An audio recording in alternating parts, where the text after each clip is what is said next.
കർത്താവിൻ്റെ ധന്യനാമം ഈ പ്രഭാതത്തിലും മഹത്വപ്പെടുമാറാകട്ടെ.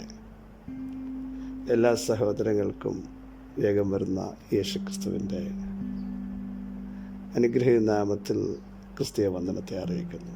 നമ്മുടെ കരത്തിൽ എപ്പോഴും ദൈവത്തിൻ്റെ വചനത്തിൻ്റെ വ്യാപാരമുണ്ടാകും. വചനത്തിന് പ്രാധാന്യം കൊടുക്കണം. നമ്മുടെ ആദരത്തിൽ ദൈവത്തിൻ്റെ വചനത്തിൻ്റെ ശക്തി ഉണ്ടാവണം. വചനത്താൽ ജീവിക്കാൻ തയ്യാറാവണം. വചനമയച്ച് സൗഖ്യമാക്കുന്നവൻ, വചനമയച്ച് വിടുവിക്കുന്നവൻ, അതിവേഗം ഓടുന്ന വചനം, ഭൂമിയുടെ അറ്റത്തോളം ചെല്ലുന്ന വചനം, ആ വചനത്തിന് പ്രിയരെ ബന്ധനമില്ല. ദൈവവചനം നമ്മളെ ശുദ്ധീകരിക്കുന്നത് ശക്തീകരിക്കുന്നതാകയാൽ ദൈവത്തിൻ്റെ വായിൽ നിന്ന് പുറപ്പെടുന്ന വചനം അത് വെറുതെ മടങ്ങത്തില്ല. ദൈവം അയച്ച കാര്യം സാധിപ്പിക്കും എന്ന് വിശ്വസിക്കുന്നവർ ഇന്ന് പ്രഭാതത്തിൽ ദൈവത്തിന് സ്തോത്രം ചെയ്യാമോ? ഈ വചനം ദൈവം വെറുതെ അയക്കത്തില്ല. ഈ വചനത്തിൻ്റെ ശക്തി എൻ്റെ മേൽ, എൻ്റെ കുടുംബത്തിൻ്റെ മേൽ വെളിപ്പെട്ടു വരും. ദൈവം അയച്ച ആ കാര്യം സാധിപ്പിക്കും. പ്രിയ സഹോദരങ്ങളെ, ഇന്ന് പകലും ദൈവത്തിൻ്റെ ഉദ്ദേശങ്ങൾ സാധിപ്പിക്കുന്ന വചനം, അതിൻ്റെ പ്രാധാന്യത വ്യക്തമായി നമ്മളൊന്ന് ഗ്രഹിക്കണം. വചനത്താൽ ഉളവായി എന്ന് വായിക്കുന്നു. ഉളവാക്കേണ്ടതിനെ ഉളവാക്കുന്ന, ഇല്ലാത്തതിനെ ഉളവാക്കുന്നതാണ് ദൈവത്തിൻ്റെ വചനം. ഉണ്ടാകട്ടെ എന്ന വചനത്തിൻ്റെ ശക്തിയാൽ പാഴും ശൂന്യമായിടത്ത് ദൈവത്തിൻ്റെ മഹത്വം വെളിപ്പെടുത്തിയില്ലേ? ദൈവവചനം നമുക്ക് ലഭിച്ചതോർത്ത് നന്ദിയോടെ സ്തോത്രം ചെയ്യാം. പൗലോസ് പറയുന്നത് പോലെ, ഒന്ന് ഞാൻ ചെയ്യുന്നു, പിൻപിലുള്ളത് മറക്കുന്നു, മുമ്പിലുള്ളതിനായി പരമവിളിയുടെ ലക്കിലേക്ക് ഓടുന്നു. ശ്രേഷ്ഠകരമായൊരു വിളിയാണ് തന്നെ വിളിച്ചത്, തനിക്ക് ഉറപ്പുണ്ട്.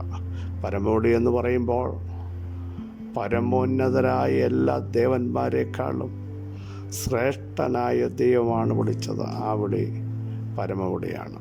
മറ്റിടത്തിരിക്കുന്ന ശ്രേഷ്ഠ വിളി, ശ്രേഷ്ഠനായ ഒരു ദൈവമാണ് നമ്മളെ വിളിച്ചത്. അടുത്ത ഭാഗം ഇങ്ങനെ രേഖപ്പെടുത്തിയിരിക്കുന്നു: വിശുദ്ധ വിളി. വിശുദ്ധനായ ദൈവം നമ്മളെ വിളിച്ചത് കൊണ്ട് ആ വിളി വിശുദ്ധ വിളിയാണ്. മറ്റിടത്ത് രേഖപ്പെടുത്തിയിരിക്കുന്നത് സ്വർഗീയ വിളിക്ക് ഓഹരിക്കാരായുള്ളവരെ.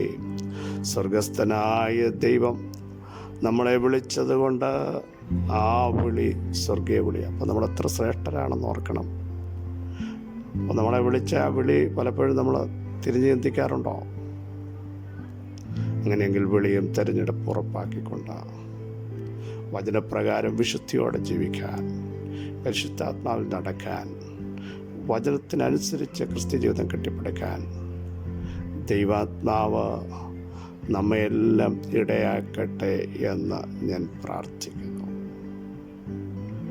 എൻ്റെ ദൈവമോ, നിങ്ങളുടെ ബുദ്ധിമുട്ടൊക്കെയും മഹത്വത്തോടെ തൻ്റെ തനത്തിനൊത്തവണ്ണം ക്രിസ്തുയേശുവിൽ അല്പമായിട്ടല്ല പൂർണ്ണമായി തീർത്തു തരാൻ ശക്തനാകയാൽ നമുക്ക് അവിടുത്തെ ബലമുള്ള കരങ്ങളിൽ താഴ്ത്തി ഏൽപ്പിക്കാം. ദൈവത്തോട് അടുത്ത് ചെല്ലുവേൻ, അവിടെ നമ്മളോട് അടുത്ത് ചെല്ലും, അടുത്ത് വരും. പിശാചിനോട് എതിർത്ത് നിൽപ്പേൻ, അവൻ നിങ്ങളെ വിട്ട് ഓടിപ്പോകും. എതിർത്ത് നിൽക്കാൻ കഴിയുമോ? പൈശാചിക മേഖലകളെ പേടിക്കണ്ട. സകലത്തെയും ജയിക്കാൻ ഒരു കൃപ ദൈവം നമുക്ക് നൽകിയെങ്കിൽ പിന്നെന്തിനാ ഭയപ്പെടുന്നത്? ധൈര്യത്തോടെ നമുക്ക് മുൻപോട്ട് പോകാം. ദൈവശക്തി നമുക്ക് ഏറ്റെടുക്കാം. നമ്മുടെ അകത്ത് വ്യാപരിക്കുന്ന ശക്തിയാൽ സകലത്തെയും കീഴടക്കുവാൻ, കീഴാക്കാൻ നമുക്കിടയാകും. പ്രിയരെ, കർത്താവിൻ്റെ വരവ് വാതിക്കലായിരിക്കുന്നു. വിശുദ്ധിയോടെ നമുക്ക് നിൽക്കാം, വിശ്വസ്തയോടെ നിൽക്കാം, അഭിഷേകത്തോടെ നിൽക്കാം, ആത്മാവിൽ സഞ്ചരിക്കാം, വചനപ്രകാരം ജീവിക്കാം. ഈ വചനം എല്ലാ രാജ്യത്തും ഒരുപോലെ പ്രാക്ടിക്കലാക്കേണ്ടതാണ്. അമേരിക്കയിലും ഇന്ത്യയിലും GCC കൺട്രീസിലുമെല്ലാം ഈ വചനത്തിന് പ്രാധാന്യമുണ്ട്. ഒരു രാജ്യത്ത് ചെല്ലുമ്പോൾ കൾച്ചറിനനുസരിച്ച് മാറുന്നതല്ല വചനം. അങ്ങനെയെങ്കിൽ ദാനിയേൽ ചെന്ന ബാബേലിൻ്റെ കൾച്ചറിനനുസരിച്ച് ദാനിയേൽ തൻ്റെ ജീവിതത്തെ മാറ്റിയില്ല. പ്രമാണത്തിന് വേണ്ടി നിൽക്കുന്നവൻ കൾച്ചറിനനുസരിച്ച് പോവില്ല, വിശുദ്ധിക്ക് വേണ്ടി ശക്തിയോടെ നിൽക്കും എന്നുള്ളതിന് സംശയമില്ല. വളരെ സുപരിതമായ വാക്യം നമ്മൾ ചിന്തിക്കുന്നു. ലൂക്കോസ് 7:3 വാക്യം. അവൻ യേശുവിനെ കുറിച്ച് കേട്ടിട്ട് അവൻ വന്ന് തൻ്റെ ദാസനെ രക്ഷിക്കേണ്ടതിന് അവനോട് അപേക്ഷിക്കാൻ യഹൂദന്മാരുടെ മൂപ്പന്മാരെ അവൻ്റെ അടുക്കൽ അയച്ചു. യേശു വചനം പറഞ്ഞ് തീർന്ന ശേഷം കഫർന്നഹൂമിലേക്ക് ചെല്ലുകയാണ്. ഈ സംഭവം നമുക്കെല്ലാം അറിയാം. അതിനകത്തൊരു വെളിപ്പാട് നിങ്ങളുമായി ചർച്ച ചെയ്യാൻ ആഗ്രഹിക്കുന്നു. അവിടെ ശതാധിപന് പ്രിയനായ ദാസൻ ദീനം പിടിച്ച് മരിക്കാറായിരിക്കുന്നു. ഇനി നിങ്ങൾ ശ്രദ്ധിക്കൂ. ശതാധിപനാണ്, 100 പേർക്ക് അധിപനാണ്, കമാൻഡർ ഓഫീസറാണ്, അധികാരമുള്ളവനാണ്, സ്വാധീനമുള്ളവനാണ്. എവിടെ കൊണ്ടുവേണേലും തനിക്ക് തൻ്റെ ദാസനെ ചികിത്സിക്കാം. പക്ഷേ ആ മാർഗം നോക്കിക്കാണാം. അടുത്ത ഭാഗമാണ് നമ്മുടെ ചിന്താവിഷയം. യേശുവിനെ കുറിച്ച് കേട്ടു. ഈ പകൽ നമ്മുടെ അകത്ത് യേശുവിനെ കുറിച്ചൊരു ബോധ്യമുണ്ടാവണം. എല്ലായിടത്തും പോയി പരാജയപ്പെട്ട, വിടുതലില്ലാത്ത, സബ്ജക്റ്റിനെ ശക്തിയോടെ മരിക്കാറായ സബ്ജക്റ്റ്, മരിക്കാറായ ചില വാക്തത്വങ്ങൾ, അതിനെ ജീവിപ്പിക്കാൻ കഴിവുള്ളവനാണ് എൻ്റെ കർത്താവെന്ന് ഒരറിവ് നമ്മുടെ അകത്തുണ്ടാവണം. അതുകൊണ്ടാണ് പലപ്പോഴും അറിവില്ലാത്തതുകൊണ്ട് നമ്മൾ ചഞ്ചലിക്കുന്നു, സംശയിക്കുന്നു, പിറുപിറുക്കുന്നു, അവിശ്വസിക്കുന്നു, പുറകോട്ട് പോകാറുണ്ട്. ഇവിടെ നോക്കൂ, ശതാധിപൻ്റെ അകത്ത് വന്ന വിശ്വാസം. ഒരു വാക്ക് കൽപ്പിച്ച് അത് നമ്മൾ ഒത്തിരി പ്രസംഗിച്ചിട്ടുണ്ട്. പക്ഷേ ശതാധിപൻ്റെ അകത്ത് വന്ന വിശ്വാസത്തിൻ്റെ ആഴം യേശുവിനെ പറ്റി കേട്ടപ്പോൾ ഇനി അടങ്ങിയിരിക്കാൻ പറ്റില്ല. യേശു ആരാണ് നമുക്കറിയാം. 12 സംവത്സരമായി രക്തസ്രവമുള്ള സ്ത്രീ, ഡോക്ടേഴ്സിൻ്റെ വാക്ക് കേട്ട് ഭയമകത്ത് വന്നവൾ, സമ്പാദ്യം നഷ്ടപ്പെട്ടവൾ, ആരോഗ്യം ശോഷിച്ചവൾ, അതും മരണത്തിന് വേണ്ടി വിധിക്കപ്പെടുകയാണ്. ഇവിടെ 2 ഇടത്തും ഇതേ സ്വഭാവമാണ് കാണുന്നത്. ദാസൻ മരിക്കാറായിരിക്കുന്നു. രക്തസ്രവമുള്ള സ്ത്രീ മരണത്തെ ഫേസ് ചെയ്തുകൊണ്ടിരിക്കുക, ശരീരം ബലഹീനമായിക്കൊണ്ടിരിക്കുക. അവളും അവിടെ എഴുതിയിരിക്കുന്നു, മർക്കോസ് 5 യേശുവിൻ്റെ വർത്തമാനം കേട്ടു. ഇന്ന് പകൽ കർത്താവിനെ പറ്റി കേൾക്കണം, അറിയണം, ദൈവശക്തി എന്താന്ന് വ്യക്തമായിട്ട് കേൾക്കണം. മരിച്ചവരെ ജീവിപ്പിച്ച, 4 ദിവസം നാറ്റം വെച്ചു എന്ന് പറഞ്ഞതിനെ ഉയർപ്പിച്ച കർത്താവ്, ദീർഘനാളുകളായി ഒരു വഴിയേരിയിൽ ഇരുത്തപ്പെട്ടവനെ എഴുന്നേൽപ്പിച്ചവൻ്റെ കണ്ണ് തുറന്ന കർത്താവ്. സ്തോത്രം, സ്തോത്രം.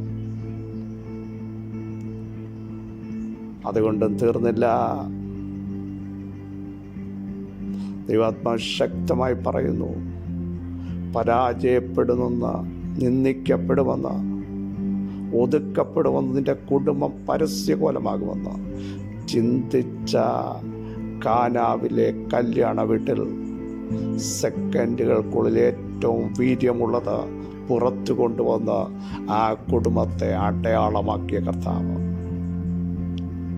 തൻ്റെ പ്രഭാഷണം കേട്ട് ശക്തി സംഭരിച്ച, 3 ദിവസം അവിടുത്തെ പാദപീഠത്തെങ്കിലിരുന്ന് ദൈവത്തോട് ചേർന്നിരുന്ന തൻ്റെ ജനത്തെ 3-ാമത്തെ ദിവസം പറഞ്ഞയക്കുമ്പോൾ ശിഷ്യന്മാരോട് പറഞ്ഞു, ഇവർ തളരും, മരുഭൂമിയിലൂടെ നടക്കേണ്ടവരാ. പക്ഷെ മരുഭൂമിയിലൂടെ നടക്കുമ്പോൾ നീ തളരാതിരിക്കേണ്ടതിന് ശിഷ്യന്മാർ അസാധ്യമെന്ന് പറഞ്ഞ അതേ മരുഭൂമിയിൽ തൻ്റെ ജനത്തിന് കൊടുത്ത് തൃപ്തിയാക്കി ശേഷിപ്പുകൾ ശേഖരിക്കാൻ ഇടയാക്കിയ കർത്താവിനെ പറ്റി നിങ്ങൾ അറിയണം. മരുഭൂമിയിലും പ്രവർത്തിക്കുന്ന കർത്താവ്. സ്തോത്രം. നോക്കൂ, അവിടുത്തെ ജീവിതം നോക്കൂ. കാവൽ നിരയെ ശക്തമാക്കി ഒരു കാരണവശാലും പുറത്തു വരില്ലെന്ന് റോമാ ഗവൺമെൻറ് പറഞ്ഞു. എല്ലാ സംവിധാനം ഒരുക്കി. പുനരുത്ഥാനത്തിൻ്റെ പവറിൻ്റെ യേശുവിൻ്റെ കല്ലറയ്ക്കകത്തേക്ക് വ്യാപരിച്ചപ്പോൾ, ആത്യന്ത ശക്തി, അളവറ്റ വലുപ്പം വ്യാപരിച്ചപ്പോൾ, റോമാ ഗവൺമെൻറ് മുദ്രയ്ക്കും കാവൽ നിരയ്ക്കും തടഞ്ഞു നിർത്താൻ പറ്റിയില്ല. ആ ശക്തിയുള്ള കർത്താവിനെ പറ്റി നിങ്ങൾ അറിയണം. നിങ്ങളുടെ ശരീരത്തിൽ ദൈവശക്തി ഇറങ്ങണം. സ്തോത്രം. മാറാ രോഗങ്ങൾ, ജനമറയ്ക്കുന്ന, കൈകൊടുക്കാത്ത, മാറ്റി നിർത്തുന്ന കുഷ്ഠരോഗികൾക്ക് കൈകൊടുത്ത് സൗഖ്യമാകാൻ പറഞ്ഞ എൻ്റെ യേശുവിൻ്റെ മഹത്വം, മനുഷ്യൻ മാറ്റി നിർത്തുന്നതിനെ പുറത്തു കൊണ്ടുവന്ന് സാക്ഷ്യമാക്കുന്ന കർത്താവിനെ പറ്റി കേൾക്കണം. കേട്ടാൽ നീ അവിടുത്തെ സന്നിധിയിലേക്ക് ചെല്ലും. ചെന്നാൽ നിൻ്റെ സബ്ജക്റ്റിന് ഇന്നു പകൽ വിടുതലാണെന്ന് ദൈവാത്മാവ് ശക്തമായി ദൂതറിയിക്കുന്നത്. എത്ര പേർ വിശ്വസിക്കുന്നു? ഞാൻ എൻ്റെ കർത്താവിൻ്റെ മഹത്വം കാണും, അത് കേൾക്കും. ആ ശക്തി എന്നിലേക്കും എൻ്റെ കുടുംബത്തിൻ്റെ അകത്തേക്കും വ്യാപരിക്കുമെന്ന് വിശ്വസിക്കുന്നവർ ആത്മാവിൽ സ്തോത്രം ചെയ്യൂ. ദൈവ സാന്നിധ്യം നിങ്ങളുടെ അകത്ത് വ്യാപരിക്കുക. യേശുവിൻ്റെ സാന്നിധ്യം നിങ്ങളൊന്ന് രുചിച്ചറിയട്ടെ. കാണുക മാത്രമല്ല, കേൾക്കുക മാത്രമല്ല, അതൊന്ന് ആത്മാവിൽ അറിയാൻ തയ്യാറാകുമെങ്കിൽ നിങ്ങളുടെ സബ്ജക്റ്റ് ഇന്ന് പോലെ എഴുന്നേൽക്കും. അത് നടക്കും. അത് വിടുതലേക്ക് നയിക്കപ്പെടും. അത് തുറക്കും. അത് ചാടി എഴുന്നേൽക്കും. അത് സാക്ഷ്യമായി തീരും. വിശ്വസിക്കാമോ? യേശുവിൻ്റെ നാമത്തിൽ ആ കർത്താവിൻ്റെ സാന്നിധ്യം ഒന്ന് അറിയട്ടെ. എത്ര പേർ ഒന്നേൽപ്പിച്ചു കൊടുക്കും. സർവ്വശക്തിയുള്ള ദൈവത്തിൻ്റെ കരം നിങ്ങൾക്ക് വേണ്ടി വരിക. യേശുവിൻ്റെ നാമത്തിൽ ആ വർത്തമാനം നിങ്ങളൊന്ന് കേൾക്കണം. ആ കർത്താവിനെന്ന് അറിയണം. അറിയേണ്ടതുപോലെ അറിയണം. അവിടുന്ന് ആരാന്ന് മനസ്സിലാക്കുമെങ്കിൽ ഈ ചഞ്ചലവും ഈ ഭ്രമവും ഇതെന്നെ തകർക്കുമോ എന്നുള്ള ചിന്തയും നിങ്ങളെ വിട്ടുമാറുന്നു. യേശുവിൻ്റെ നാമത്തിൽ പിതാവേ, ഈ വചനത്താൽ ജനം ജീവിക്കട്ടെ. അങ്ങയുടെ മഹത്വത്തെ പറ്റി ഒന്ന് അറിയട്ടെ. അങ്ങയുടെ ശക്തിയെ പറ്റി ഒന്ന് തേടട്ടെ. അങ്ങയുടെ മുഖം അന്വേഷിക്കട്ടെ. അങ്ങയിലേക്ക് അടുത്ത് വരട്ടെ. യേശുവിൻ്റെ നാമത്തിൽ വിടുതൽ വ്യാപരിച്ചതിന് സ്തോത്രം. സൗഖ്യം വ്യാപരിച്ചതിന് സ്തോത്രം. ബലം വ്യാപരിച്ചതിന് സ്തോത്രം. ദൈവസാന്നിധ്യം അനുഭവിക്കുന്നതിന് സ്തോത്രം. കൃപ കൂടെ ഇരിക്കുന്നതിന് സ്തോത്രം. സകല മഹത്വവും തൃപ്പാദത്തിങ്കൽ മാത്രം അർപ്പിക്കുന്നു. യേശു ക്രിസ്തുവിൻ്റെ ധന്യമുള്ള നാമത്തിൽ കൃപയുണ്ടായി പ്രാർത്ഥന കേൾക്കണമേ. ആമേൻ. ക്രിസ്തുവിൽ വത്സല സഹോദരങ്ങളെ, ധൈര്യത്തോടെ ബലത്തോടെ മുമ്പോട്ട് പോകുമ്പോൾ തന്നെ നമ്മുടെ കർത്താവിനെ പറ്റി അറിയണം. അവിടുത്തെ വചനത്തിൻ്റെ ശബ്ദം കേൾക്കണം. കേട്ടാൽ നമ്മൾ വിടുതൽ പ്രാപിക്കും. ആ ദൈവസാന്നിധ്യം അനുഭവിച്ചാൽ ചിലത് പുറത്തു വരും. ഈ വചനങ്ങളാൽ അവിടെ സഹായിക്കട്ടെ. ക്രിസ്തയേശുവിൽ നിങ്ങളുടെ സഹോദരൻ പാസ്റ്റർ ബിജു മാത്യു.